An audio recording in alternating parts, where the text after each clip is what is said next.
Yo me llamo Francisco Cañadillas, soy jefe de sección de neurología desde que se abrió este hospital, ya llevamos unos cuantos años de andadura, y la patología que en la actualidad me interesa de una forma especial es la epilepsia, de la cual pues estoy encargado de una consulta dedicada en exclusiva que pasamos semanalmente. Pues la epilepsia, al contrario de lo que muchas personas piensan, no se trata de una enfermedad, sino se trata de un conjunto de enfermedades que son completamente diferentes, tanto en la edad en la que se presentan, como en las manifestaciones clínicas, como en el pronóstico que tiene, como en las consecuencias sociolaborales, de manera que hay que conocer que no es un proceso único, por lo tanto es muy difícil comparar, como algunas veces se hace, un paciente con unas crisis epilépticas con otro paciente que tiene otro tipo de crisis epiléptica. Lo único que es para todos igual, para todos los, es que se van a manifestar con unas crisis muy características, que, repito, las famosas crisis epilépticas. Entonces, estas crisis epilépticas es la manifestación clínica de una descarga cerebral brutal. Es como una tormenta nerviosa. Las neuronas descargan y descargan al unísono y entonces van a dar lugar pues, a una serie de síntomas que son los observados por la persona que está delante, del que lo padece, o que lo siente el propio paciente, aunque no se manifieste exteriormente. Este tipo de descargas se pueden manifestar pues, con síntomas muy diversos, porque, claro, lógicamente el cerebro pues, tiene muchísimas funciones. Según la función que tenga el área que está descargando, así serán los síntomas, que pueden ir desde lo más llamativo, convulsiones, rigideces, hasta cosas mucho menos llamativas, como es solamente pues, quedar como ahora un momento ausente, algunas veces con movimientos estereotipados, desconectados del medio. En fin, hay una gran variedad en ese espectro que va desde la actividad motora hasta la inactividad completa, tanto de movimiento como de conciencia. Pues la causa, a pesar de todos los avances técnicos, que son muchísimos los que han ocurrido en estos últimos años, aproximadamente en la mitad de los casos sigue sin saberse cuál es la causa, pero sí se conoce, bueno, pues que como consecuencia de cualquier enfermedad que sea capaz de alterar o de destruir un grupo neuronal es capaz de generar crisis epilépticas. Por ejemplo, lesiones que se puedan producir en el momento del parto, de falta de oxígeno, infartos cerebrales, malformaciones del desarrollo cerebral. Hay algunos casos que son genéticos, que eso no quiere decir que sean hereditarios, es decir, pueden nacer con la enfermedad, pero no quiere decir que se vaya transmitiendo en la familia. El consumo excesivo de alcohol, el consumo de drogas, cocaína en concreto, etcétera. Bueno, normalmente el paciente acude pues, al médico que tiene más próximo, ¿no? Y entonces, pues más próximo, lógicamente, el médico de atención primaria. Pero una gran mayoría, por la espectacularidad de una crisis, asisten a urgencias, ¿no? Entonces son los primeros médicos que suelen ver el caso. Pero quien debe de hacer el diagnóstico es el neurólogo o el neuropediatra, dependiendo de la edad del paciente. Pues la frecuencia es una frecuencia bastante elevada, lo que pasa es que esto es una enfermedad que sigue sin más remedio ocultándose por las consecuencias que tiene, como le digo, sociales, ¿no? Pero aproximadamente el 1% de la población tienen crisis epilépticas repetidas, es decir, son enfermos con epilepsia. Pues esto se trata con unos fármacos, unos medicamentos que son muy específicos, sirven prácticamente en exclusiva para las crisis epilépticas. Algunos de ellos se está utilizando como antimigrañoso y para el dolor, por lo que pueda parecerse en su fisiopatología, pero vamos, son muy específicos. Con los fármacos antiepilépticos se controlan aproximadamente el 70% de los casos, que pueden llevar una vida absolutamente normal, con algunas limitaciones, desde luego. Pero después queda un 30%, que es una cifra muy importante, que no se controlan a pesar de utilizar no uno, sino varios fármacos antiepilépticos combinados. En algunos de ellos se pueden beneficiar de cirugía. Hay que estudiar al paciente profundamente porque hay determinados tipos de epilepsia en los que los grupos neuronales están situados en una zona del cerebro que puede resecarse. que puede hacerse una exéresis, que se puede quitar, que se puede operar y quedarse uno sin crisis. Entonces eso, pero para llegar a una intervención es necesario un estudio previo, profundo y exhaustivo para estar completamente seguro de que uno no va a causar más daño de que el paciente tiene ya. Alguno, pero vamos, tampoco son cosas excesivamente difíciles de cumplir. Lo más importante es cumplir con la medicación. Tiene que tomarse un comprimido en el desayuno y otro comprimido en la cena, y eso debe ser sagrado.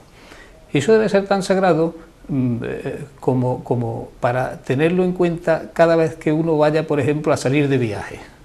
Cosas que habitualmente pueden ocurren, que se olvida la pastilla, ya va uno a otra ciudad, tiene dificultad en encontrarla, y no te digo si uno viaja a otro país, al extranjero, que las cosas no son tan sencillas como aquí, ¿no?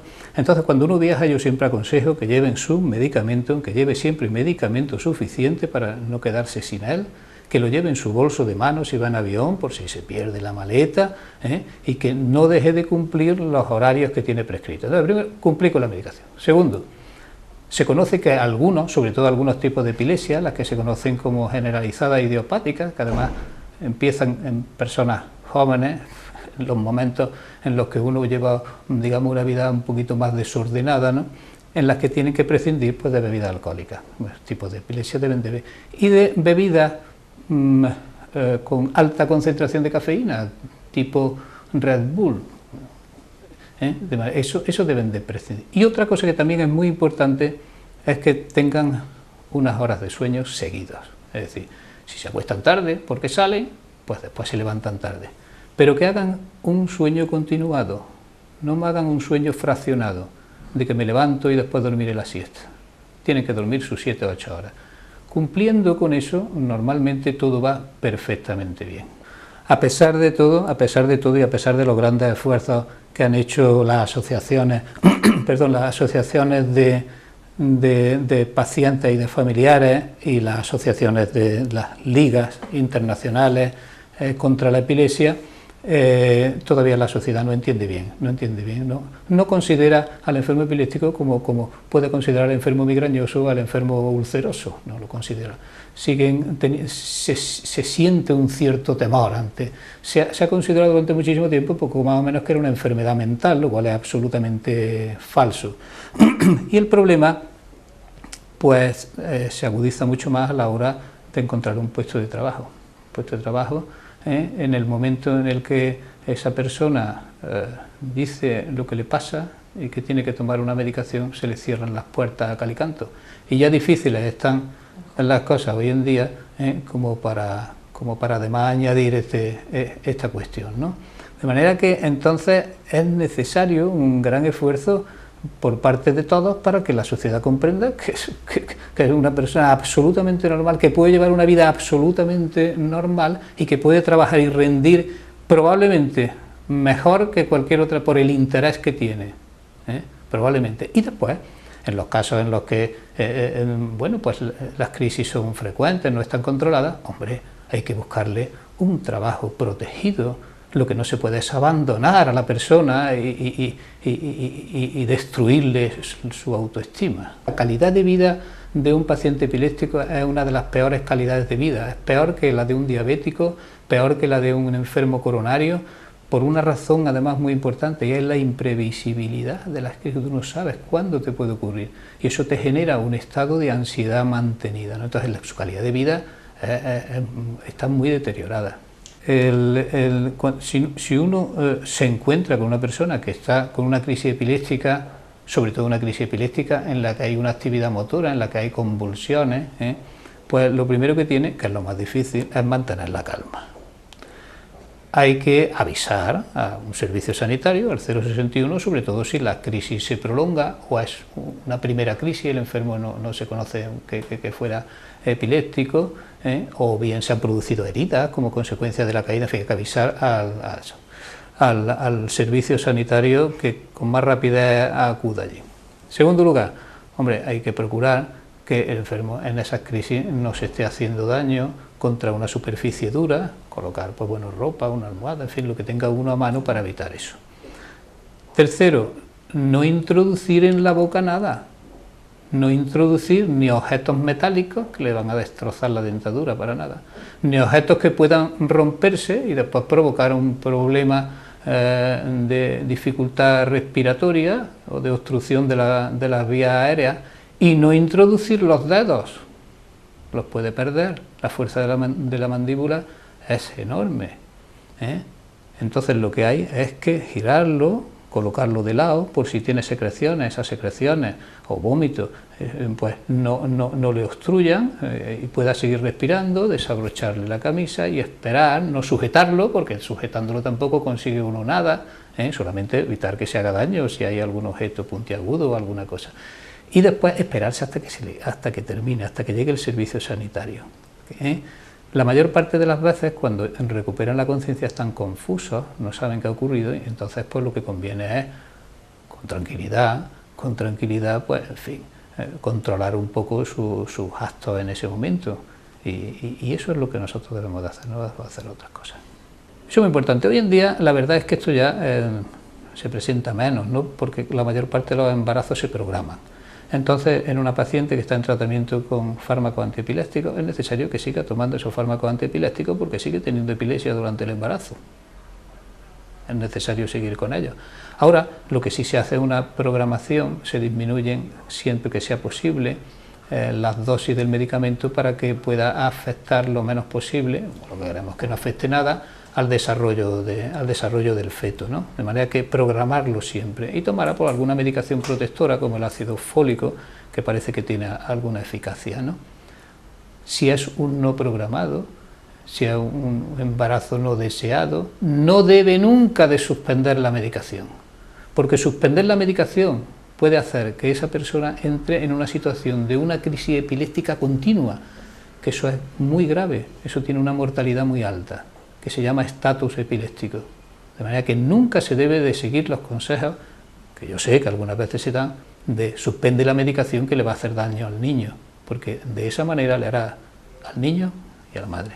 Pero yo estoy casi seguro que todos los compañeros que hablen de algún tema de medicina dirán que todo es mejorable, y ciertamente todo es mejorable.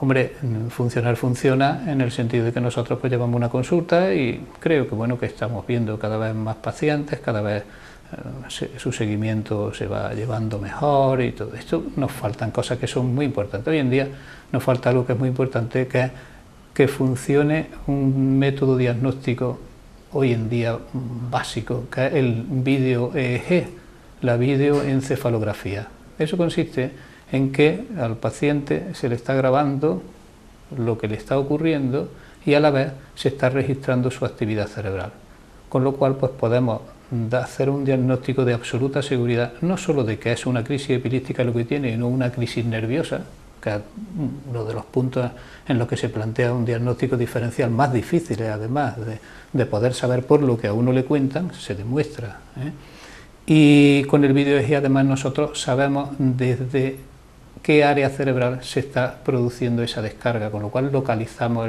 y podemos también de esa manera encontrar pacientes que puedan beneficiarse del tratamiento quirúrgico que habíamos hablado antes.